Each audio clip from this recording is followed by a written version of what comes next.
देखिए बच्चों, question number 3। ठीक है, क्वेश्चन नंबर 3 बेसिकली क्या है कि थोड़ा सा इनऑर्गेनिक केमिस्ट्री से भी रिलेटेड है, बट इसके मैकेनिज्म को समझा जा सकता है। कहता है 3 मोल ऑफ B2H6। B2H6 का मतलब होता है बच्चों डाई बोरेन। क्या होता है? Die borane.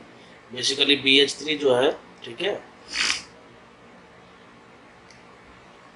इसी के डाइमेराइजेशन से क्या बनता है? डाई बोरेन B2H6 बनता है। ठीक है, तो आपको पता है कि BH3 बच्चों क्या है? BH3 एक इलेक्ट्रॉन डेफिशिएंट स्पीसीज है, और चूंकि ये एक इलेक्ट्रॉन डेफिशिएंट स्पीसीज है तो ये इलेक्ट्रॉन एक्सेप्ट करेगा, और चूंकि ये इलेक्ट्रॉन एक्सेप्ट करेगा तो इसका मतलब ये एक इलेक्ट्रोफाइल है।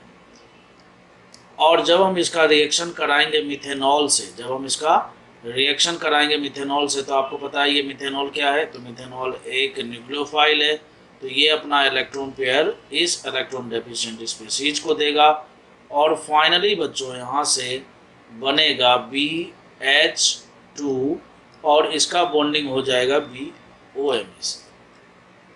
ठीक है, जैसा कि आप समझ सकते हैं, एक हाइड्रोजन यहाँ से निकला, एक हाइड्रोजन यहाँ से निकला, साथ ही साथ यहाँ पर बच्चों बनेगा हाइड्रोजन गैस। ठीक है, अब जैसा कि आप समझ सकते हैं, देखिए यहाँ पर बेसिकली क्या हुआ? बेसिकली हुआ क्या कि बोरोन जो है बोरोन जो है यहाँ पर बच्चों 3 बॉन्ड बनाए हुए था। ठीक है, इलेक्ट्रॉन डेफिशिएंट है, अभी भी वही स्थिति है।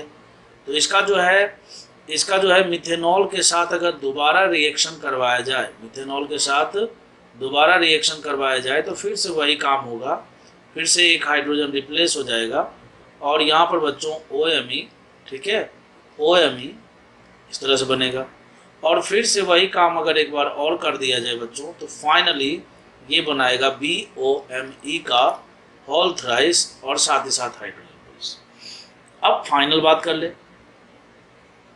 फाइनली अगर बात को समझने का प्रयास किया जाए तो हुआ क्या है? हुआ ये है, ठीक है, कि 3 मोल ऑफ, कहता है 3 मोल ऑफ B2H6 लेना है, तो B2H6 का रिएक्शन करवाया जाए किसके साथ? मिथेनॉल के साथ। ठीक है, कहता है आर कंप्लीटली रिएक्ट विद, इसका मतलब यह है कि मिथेनॉल एक्सेस अमाउंट में है, जितनी जरूरत है उतना है। ठीक है, the number of mole of boron containing product, तो कहता है जब इन दोनों का रिएक्शन होता है ना, तो एक बोरोन कंटेनिंग प्रोडक्ट भी बनता है। तो वो बोरोन कंटेनिंग प्रोडक्ट क्या है बच्चों? ठीक है, वो बोरोन कंटेनिंग प्रोडक्ट क्या है? अभी मैंने आपको बताया था, बोरोन कंटेनिंग प्रोडक्ट है BOMe का होल थ्राइस है, और साथ ही साथ क्या बन रहा है बच्चों? H2 गैस बन रहा है ना। अब सवाल उठता है कि कौन सा है ना, कौन सा सब्सटेंस कितना मोल बन रहा है। अगर आपको अब ये पता करना हो तो उसके लिए अब आपको बैलेंसिंग करना चाहिए। तो देखिए बैलेंस कैसे करोगे? 2 मोल यहाँ पर बोरोन का है, तो यहाँ पर भी देखिए बच्चों क्या करना है, हमें इसको 2 से मल्टीप्लाई कर देना है, तो देखिए 2 भी हो गया। ठीक है, फिर उसके बाद मिथाइल, देखिए बच्चों मिथाइल यहाँ पर 2 3 जा 6, इधर देखिए 6 कर दीजिए। 6 जैसे ही मल्टीप्लाई किया तो ऑक्सीजन 6, यहाँ पर भी ऑक्सीजन 6 हो गया। हाइड्रोजन देखिए 6 और 6 12 है, तो यहाँ पर 6H2 कर दिया। समझ रहे हो ना बात को? इसका मतलब ये हुआ कि जब 1 मोल है ना, 1 मोल जो है, 1 मोल B2H6, 1 मोल B2H6 6 मोल मतलब कंप्लीटली रिएक्ट करता है मिथेनॉल के साथ, तो आपको 2 मोल बोरोन कंटेनिंग, 2 मोल जो है आपको बच्चों क्या मिलता है? बोरोन कंटेनिंग प्रोडक्ट मिलता है। ठीक है, क्या मिलता है आपको? 2 मोल बोरोन कंटेनिंग प्रोडक्ट मिलता है। लेकिन यहाँ पर क्वेश्चन में देखिए जल्दबाजी नहीं करना है। क्वेश्चन में यहाँ पर जो है ना बोला हुआ है कि 3 मोल ऑफ B2H6 है, तो जैसे हम इसका 3 मोल लेंगे बच्चों, तो ये 3 टाइम्स, तो ये भी 3 टाइम्स, और ये 6 मोल हो जाएगा। ठीक है, तो बताइए आंसर क्या हो जाएगा? आंसर हो जाएगा 6 मोल। ठीक है, नेक्स्ट क्वेश्चन, क्वेश्चन नंबर 4 है बच्चों। ठीक है, क्वेश्चन नंबर 4 में देखिए 2 स्टेप में रिएक्शन हुआ है। पहले स्टेप में देखिए बच्चों ओजोनोलाइसिस है, और ओजोनोलाइसिस जो है यहाँ पर जिंक के प्रेजेंस में है, तो जिंक के प्रेजेंस में जो ओजोनोलाइसिस होता है उसको हम लोग बोलते हैं रिडक्टिव ओजोनोलाइसिस। क्या बोलते हैं? रिडक्टिव ओजोनोलाइसिस बोलते हैं ना। तो ये रिडक्टिव ओजोनोलाइसिस है, तो ये क्या करते हैं इसमें? तो करेंगे हम लोग इस अल्कीन को तोड़ देंगे, और यहाँ पर भी C डबल बॉन्ड हो, और यहाँ पर भी C डबल बॉन्ड हो कर देंगे। इसको मैं अलग से बना देता हूँ। CH डबल बॉन्ड O कर दीजिए और इधर भी बच्चों आप CH डबल बॉन्ड O कर दीजिए। अब इसका जो नेक्स्ट स्टेप है ना वो बहुत इंटरेस्टिंग है, ठीक है। इंटरेस्टिंग इस केस से है, इस बात से है ये कि देखिए अब इस पर न्यूक्लियोफिलिक एडिशन होने वाला है, ठीक है। क्या होने वाला है? न्यूक्लियोफिलिक एडिशन होने वाला है। तो सवाल उठता है कि ये न्यूक्लियोफाइल किस कार्बोनिल पर अटैक करे, इस कार्बोनिल पर अटैक करे या इस कार्बोनिल पर अटैक करे, ठीक है। तो आपको पता है बच्चों की इलेक्ट्रॉन डोनर ग्रुप जो होते हैं, इलेक्ट्रॉन डोनर ग्रुप जो होते हैं वो क्या करते हैं? न्यूक्लियोफिलिसिटी को कम कर देते हैं। इलेक्ट्रॉन डोनर ग्रुप जो होते हैं वो न्यूक्लियोफिलिसिटी को क्या करते हैं? कम कर देते हैं। तो यहाँ पर देखिए बच्चों ये क्या है, यहाँ पर रेजोनेंस हो रहा है तो ये +M लगा रहा है, और यहाँ पर जो CH2 ग्रुप है वो क्या कर रहा है? प्लस का I इफेक्ट लगा रहा है, ठीक है। तो आपको पता है कि +M ग्रुप जो है ज़्यादा अच्छा डोनर ग्रुप है। तो इसका मतलब क्या हो गया? इसका मतलब ये हो गया कि ये वाला कार्बन कम इलेक्ट्रोफिलिक है, इसका मतलब न्यूक्लियोफिलिक एडिशन रिएक्शन का जो रेट होगा इसका ज़्यादा होगा, इसका कम होगा। तो इसका मतलब ये हो गया कि इस NH3 का अटैक यहाँ पर होगा। जैसे NH3 का अटैक यहाँ पर होगा तो ये वाला बॉन्ड खुल जाएगा बच्चों। फिर फाइनली क्या होगा? फाइनली होगा यूँ कि यहाँ पर CHO और यहाँ पर बच्चों ये CH और इधर O- के रूप में खुलेगा, और इधर बच्चों आप समझ सकते हो ये 3 बॉन्ड ऑलरेडी पहले से बनाए हुए था, एक बॉन्ड और बनाया, इलेक्ट्रॉन लॉस करके बनाया है, ठीक है। तो प्लस चार्ज आएगा। फिर यहाँ पर इंट्रामोलिकुलर एसिड बेस रिएक्शन होगा, यहाँ से एक H+ निकलेगा और ये H+ को एक्सेप्ट कर लेगा। कहने का मतलब यह है कि ये OH में कन्वर्ट हो जाएगा। तो मैं दोबारा लिखता नहीं हूँ, यहीं पर इसको मिटा के लिख देता हूँ, ठीक है। यहाँ से बच्चों ये हो गया OH और इधर हो गया बच्चों NH2। अब क्या होगा? अब देखिए यहाँ पर आपको जैसा कि ऑप्शन को देखकर भी पता लग रहा है, ऑप्शन को भी देखकर पता लग रहा है कि जितने भी प्रोडक्ट बन रहे हैं ना वो सारे के सारे साइक्लिक प्रोडक्ट हैं। इसका मतलब साइक्लाइजेशन हुआ है, और साइक्लाइजेशन तभी होगा जब इंट्रामोलिकुलर अटैक होगा। तो यहाँ से देखिए बच्चों इस नाइट्रोजन के द्वारा फिर से, अच्छा नाइट्रोजन ऑक्सीजन में नाइट्रोजन ज़्यादा न्यूक्लियोफिलिक है। नाइट्रोजन ज़्यादा न्यूक्लियोफिलिक क्यों है? क्योंकि लेस इलेक्ट्रोनिगेटिव है तो आसानी से इलेक्ट्रॉन देगा। तो फिर से वैसे ही बच्चों ये खुल जाएगा। तो ये नाइट्रोजन इस वाले कार्बन से जुड़ेगा और ये O- फिर बाद में OH में कन्वर्ट हो जाएगा, और यहाँ पर बच्चों मिथाइल भी है। तो जैसा कि मैं आपको बनाकर बताता हूँ, ये देखिए CH इधर हो गया OH, यहाँ पर आपको साइक्लाइजेशन कर देना है, NH कर दीजिए, इधर बच्चों कुछ ऐसा कर दीजिए, ऐसा, ठीक है। और इस कार्बन पर एक OH लगा दीजिए, ठीक। ये हमने प्रोडक्ट बना दिया। ये फाइनली अभी तक जो प्रोडक्ट अटैक के बाद बना वो बना। लेकिन यहाँ पर अगर आप गौर से देखेंगे ना तो क्या हुआ है बच्चों? अल्कीन भी बनाया हुआ है, ठीक है। अल्कीन भी बनाया हुआ है। तो यहाँ पर देखिए हीटिंग वगैरह तो नहीं दिया हुआ है, बट चूंकि अल्कीन बनाया हुआ है तो इसका मतलब हमें डिहाइड्रेशन करना पड़ेगा। अल्कोहल का क्या करना पड़ेगा? डिहाइड्रेशन करना पड़ेगा। अब डिहाइड्रेशन कैसे करते हैं? तो अल्कोहल जिस कार्बन पर होता है बच्चों वो अल्फा कार्बन, उसके ठीक बगल वाला कार्बन जो है वो क्या होता है? बीटा कार्बन होता है। तो देखो बीटा ये भी है, बीटा ये भी हो सकता है, ठीक है। अब इधर लेफ्ट हैंड साइड में जो बीटा कार्बन है, इस बीटा कार्बन पर तो अगर आप गौर से देखिए, बीटा कार्बन पर अगर गौर से देखिए तो कोई हाइड्रोजन है ही नहीं। इसका मतलब जब हम डिहाइड्रेशन करेंगे ना तो हम इधर से करेंगे डिहाइड्रेशन, ठीक है। तो यहाँ पर डबल बॉन्ड बन जाएगा। फिर उसी प्रकार से बच्चों यहाँ पर ये अल्फा है और इसके ठीक बगल में देखिए हाइड्रोजन यहाँ पर है। अगर हम इधर से डिहाइड्रेशन करें तो क्या हो जाएगा? यहाँ पर डबल बॉन्ड बन जाएगा। तो फाइनली, और यहाँ पर एक मिथाइल भी है बच्चों, ठीक है। अब अगर हम फाइनली प्रोडक्ट को पहचाने तो देखिए option number A correct answer है, ठीक है। ऑप्शन नंबर C नहीं है, क्यों? क्योंकि इसने मिथाइल का पोजीशन बदल दिया है ना। फिर उसके बाद बच्चों इसमें क्यों नहीं है? क्योंकि इसमें नाइट्रोजन का अटैक ऊपर वाले पर लगा दिया है, इसमें भी यहाँ पर कर दिया, ठीक है। तो क्या हो जाएगा इसका आंसर बताइए? इसका आंसर हो जाएगा A। अब हम बात करेंगे क्वेश्चन नंबर 5 के बारे में। क्वेश्चन नंबर 5 भी आपने पढ़ा होगा, इस तरह का रिएक्शन बहुत आसान है, ठीक है। लेकिन इस क्वेश्चन को थोड़ा सा मैकेनिज्म से रिलेट किया गया है। देखिए बच्चों यहाँ पर क्या है ना कि ये सबसे पहला स्टेप जो है, सबसे पहला स्टेप जो है वो है बच्चों फ्रीडल क्राफ्ट अल्काइलेशन। क्या है? फ्रीडल क्राफ्ट अल्काइलेशन है। इसमें क्या होता है देखिए, ये बेसिकली क्या है कि देखिए बच्चों यहाँ पर अल्कीन दिया हुआ है, अल्कीन का H+ इलेक्ट्रोफाइल के साथ इलेक्ट्रोफिलिक एडिशन रिएक्शन करना है।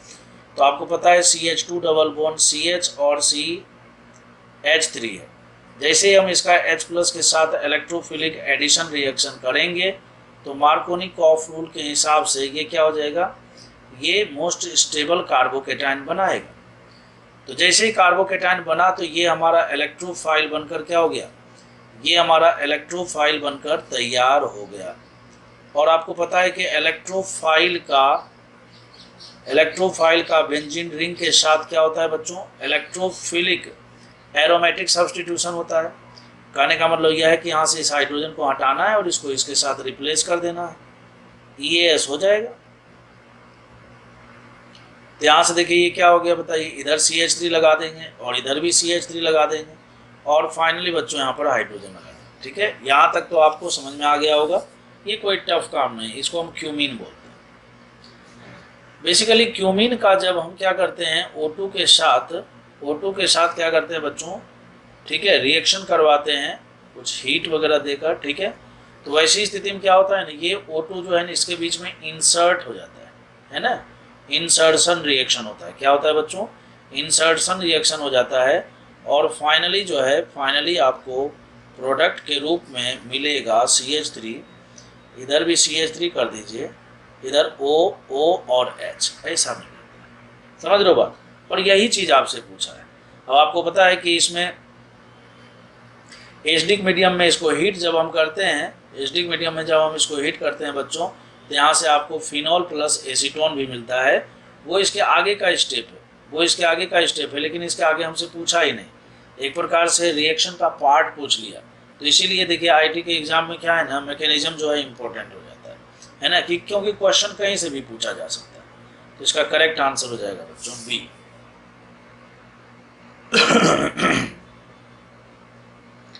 अब देखिए क्वेश्चन नंबर 6। क्वेश्चन नंबर 6 भी बहुत आसान क्वेश्चन है। इसमें देखिए बच्चों सबसे पहला नंबर तो देखिए ये दिया हुआ है एनिलीन, है ना, एनिलीन है। और एनिलीन का जब हम NaNO2 प्लस HCl के साथ रिएक्शन करवाते हैं तो आपको पता है ये किस में कन्वर्ट हो जाएगा, बेंजीन डाइजोनियम क्लोराइड में, BDC में कन्वर्ट हो जाएगा। बहुत पॉपुलर रिएक्शन है, आप जानते हैं, है ना। ये किस में कन्वर्ट हो जाएगा, BDC में कन्वर्ट हो जाएगा, N2+ में कन्वर्ट होगा ना। इसका हम स्ट्रक्चर भी देख सकते हैं। इसका स्ट्रक्चर अगर हम देखना चाहें तो ये कुछ इस तरह से बनाएगा। ठीक है, ये BDC जो होता है ना बच्चों, ये इस रिंग के साथ रेजोनेंस स्टेबल होता है। ठीक है, मतलब ये जो N2 है, ये इसको डाइजो भी बोलते हैं। ठीक है, ये इस रिंग के साथ रेजोनेंस स्टेबल है। इसीलिए क्या है ना कि इसका लाइफ, कहने का मतलब लाइफ कुछ टाइम का होता है। अदरवाइज क्या है कि ये जो N2 है ना, डाइजो ग्रुप है, ये एक सुपर लिविंग ग्रुप होता है, ये तुरंत यहाँ से लीव कर जाता है। ठीक है, मेरे कहने का मतलब यह है कि ये जो इंटरमीडिएट बन रहा है वो रेजोनेंस स्टेबल है, और चूंकि रेजोनेंस स्टेबल है तो इसमें कुछ स्टेबिलिटी है। ठीक है, वैसी स्थिति में तो ये हमारा देखिए V प्रोडक्ट बन चुका है। अब इस V का जब हम करवाएंगे रिएक्शन किसके साथ, बीटा नेप्थोल के साथ। ठीक है, बीटा नेप्थोल के साथ। तो आपको पता है बच्चों, बीटा नेप्थोल के साथ BDC का जब रिएक्शन होता है ना, BDC के साथ जब रिएक्शन होता है तो क्या करता है, तो बच्चों यहाँ पर बनता है एक कलर्ड कंपाउंड बनता है। ठीक है, कपलिंग रिएक्शन के द्वारा कलर्ड कंपाउंड बनता है, कपलिंग रिएक्शन के द्वारा। क्या होगा इसमें, तो देखिए मैं आपको समझाता हूँ। सबसे पहले देखिए यहाँ पर मीडियम जो है ना बेसिक रखा गया है। बेसिक मीडियम इसलिए रखते हैं क्योंकि ये OH- क्या करता है ना, यहाँ से इस एसिडिक हाइड्रोजन को OH से निकाल लेता है। जैसे ही निकालेगा तो देखिए ये O- बनाएगा ना, ये क्या करेगा, O- बनाएगा। और आपको पता है कि ये जो OH ग्रुप है ये क्या है, एक एक्टिवेटिंग ग्रुप है। ये रिंग में इलेक्ट्रॉन डेंसिटी बढ़ाता है, लेकिन O- में कन्वर्ट होने के बाद इसमें रिंग में इलेक्ट्रॉन डेंसिटी जो है ना और भी ज़्यादा बढ़ जाता है। ठीक है, तो ये जब रिंग में इलेक्ट्रॉन डेंसिटी बढ़ाएगा तो आपको पता है बच्चों, रेजोनेंस के थ्रू इलेक्ट्रॉन डेंसिटी कहाँ पर बढ़ेगा, ऑर्थो और पैरा पोजिशन पर बढ़ेगा। ठीक है, तो ये जो ऑर्थो पोजिशन पर जो ये कार्बन आयन बनेगा ना, ध्यान से सुनेंगे, ये जो ऑर्थो पोजिशन पर जो कार्बन आयन बनेगा, ये जो ऑर्थो पोजीशन पर कार्बन आयन बनेगा, इसी कार्बन आयन के द्वारा जो है ना इस वाले नाइट्रोजन पर अटैक होगा और फिर जो है कपलिंग रिएक्शन बनेगा, ठीक है, कपलिंग रिएक्शन होगा। तो यहाँ से जैसे ही ये कार्बन आयन इसके ऊपर अटैक करेगा तो ये वाला बॉन्ड इधर खुल जाएगा बच्चों, और फाइनली जो है बनने वाला जो प्रोडक्ट होगा, ठीक है, वो आप ऑप्शन को भी देखकर पहचान सकते हो। इसके अल्फा पोजीशन पर कपलिंग होगा और ये यहाँ पर पीएच लगा देगा। तो इस तरह का प्रोडक्ट अगर आप देखेंगे तो ऑप्शन नंबर ए में दिखेगा आपको, ठीक है। इसमें देखो गड़बड़ी है, ये नहीं हो पाएगा, इसमें भी गड़बड़ी है और इसमें भी गड़बड़ी है, ठीक है। तो ऑप्शन नंबर ए इसका करेक्ट आंसर है। अब देखिए क्वेश्चन नंबर 7 और 8 जो है बेसिकली पैराग्राफ से रिलेटेड है ना। ये जो क्वेश्चन है पैराग्राफ के रूप में बेसिकली इसी से रिलेटेड है। मैं थोड़ा सा इसको बड़ा कर देता हूँ।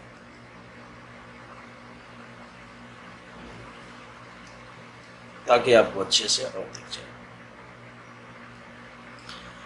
अब देखिए बच्चों, जैसे मान लीजिए कि ये है, तो मैंने आपको बताया कि क्वेश्चन नंबर 7 और 8 जो है वो इस पैराग्राफ से रिलेटेड है और ये बहुत ही आसान क्वेश्चन है। सबसे पहला नंबर 7 और 8 दिखा देता हूँ। क्वेश्चन नंबर 7 में देखिए बच्चों कंपाउंड X पूछा है और क्वेश्चन नंबर 8 में कंपाउंड Y पूछा है, वो भी मेजर कंपाउंड पूछा है, ठीक है। तो इसका मतलब ये हो गया कि अगर हमें इस पैराग्राफ को सॉल्व करने आ जाए, अगर हम इस पैराग्राफ को सॉल्व कर देते हैं तो ऐसी स्थिति में हम बहुत ही आसानी से X और Y को बता सकते हैं। मतलब क्वेश्चन 7 और 8 जो है ना सॉल्व हो जाएगा, ठीक है, X और Y को पता करना। चलिए बहुत बढ़िया बात है। अब क्या कहता है क्वेश्चन में, कहता है कि सबसे पहला नंबर एक मोलिकुलर फॉर्मूला दे रखा है बच्चों C8H6।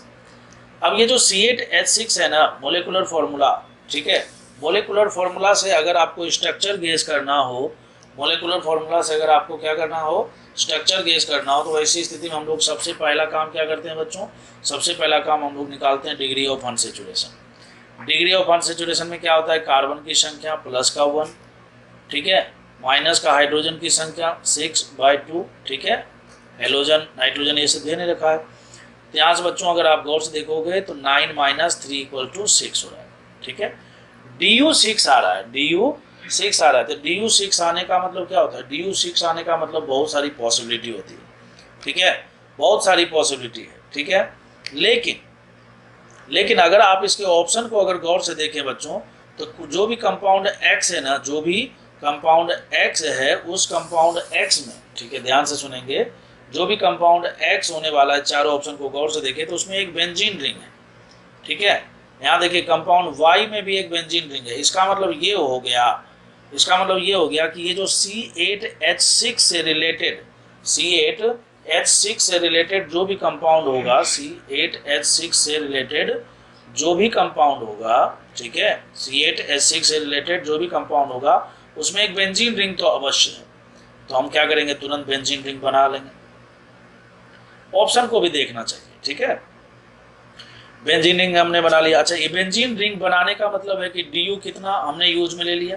बेंजीन रिंग बनाने का मतलब यह है बच्चों कि हमने DU यूज में लिया है ना। देखिए 3 पाई बॉन्ड और एक रिंग 4 DU यूज में लिया है। इसका मतलब 2 DU अभी और हमें कंप्लीट करना है। 2 DU का मतलब होता है कि 2 पाई बॉन्ड अभी और भी आएंगे, ठीक है। और तो और बच्चों कार्बन की संख्या भी अभी पूरा नहीं हुआ है। देखिए यहाँ पर कार्बन कितने, 8, ठीक है। तो 8 कार्बन है, तो 8 कार्बन को लेकर देखिए 2 बातें हो सकती है।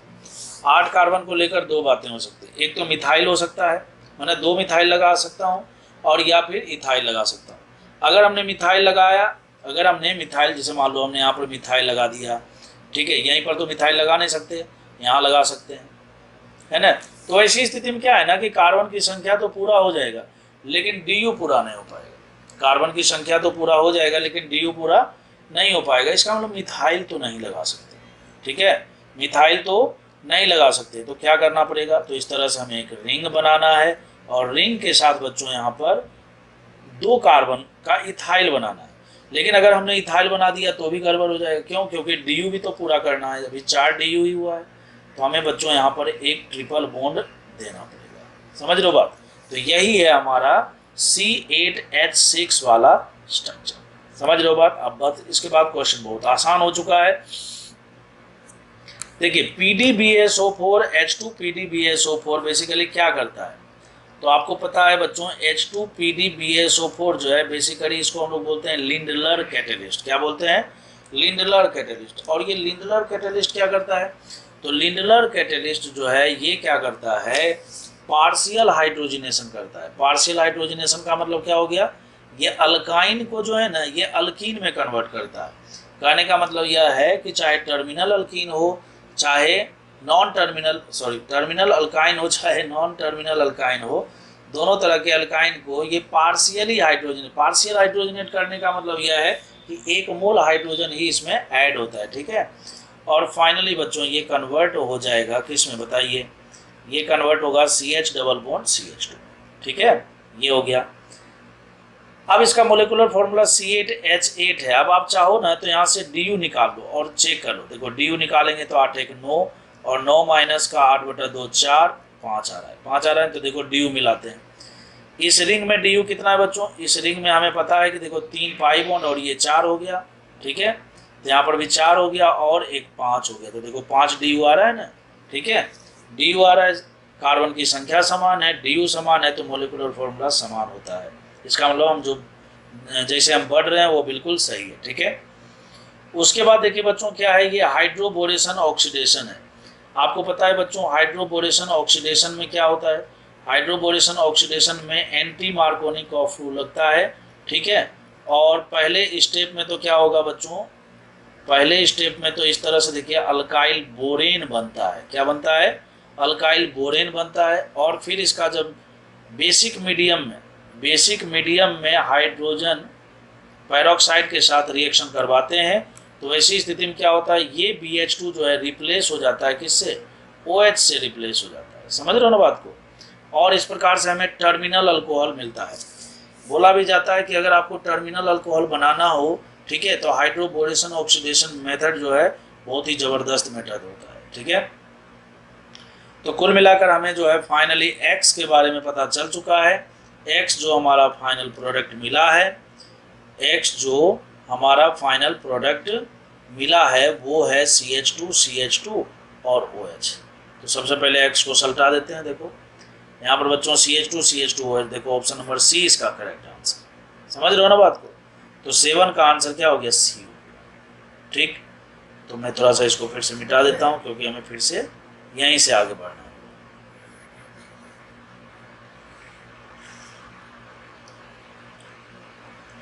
अब देखिए बच्चों ये CH है, ये फिर से हम यहाँ से शुरू कर रहे हैं क्योंकि अब हमें Y बनाना है।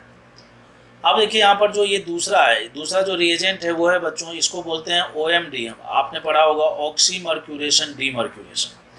तो ऑक्सीमर्क्यूरेशन डीमर्क्यूरेशन में बेसिकली क्या होता है, तो ऑक्सीमर्क्यूरेशन डीमर्क्यूरेशन में सबसे पहला जो स्टेप है ना, सबसे पहला जो स्टेप है Hg+2, ठीक है।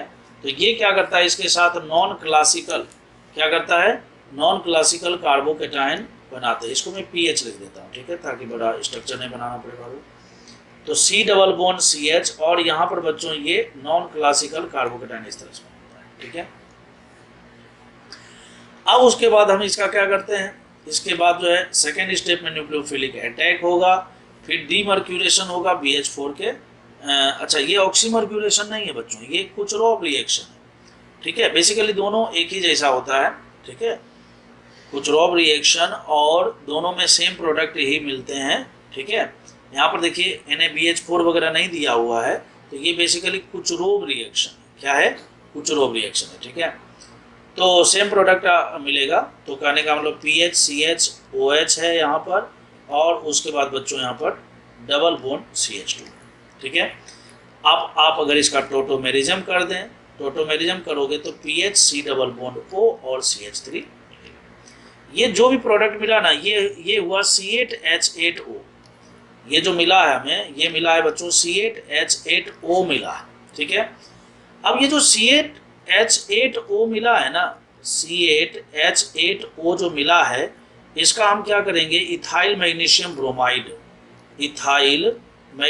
ब्रोमाइड के साथ रिएक्शन करवाएंगे। बोले तो ये ग्रिग्नार्ड रिएजेंट, समझ रहे हो बात, ग्रिग्नार्ड रिएजेंट। हालांकि यहाँ पर पार्शियल दिखाना चाहिए, पूरा नेगेटिव चार्ज दिखाना गलत हो जाता है, क्योंकि यहाँ कोवेलेंट बॉन्ड कैरेक्टर है, ठीक है ना, पूरी तरीके से आयनिक नहीं है, इसलिए पूरा ही नेगेटिव दिखाना सही नहीं रहता है, बट रिएक्शन के दरमियान हम दिखा लेते हैं, ठीक है, प्रोसीड कर लेते हैं। वो इसलिए क्योंकि फाइनली जब अटैक होता है तो नेगेटिव बनकर ही अटैक करेगा, ठीक है। तो यहाँ से बच्चों फाइनली क्या होगा, अब ये इसके ऊपर न्यूक्लियोफिलिक एडिशन करेगा, तो न्यूक्लियोफिलिक एडिशन जैसे ही करेगा तो आप समझ सकते हो ये बच्चों O, देखो यहाँ पर बाद में H2O भी लिया गया है तो OH में कन्वर्ट हो जाएगा।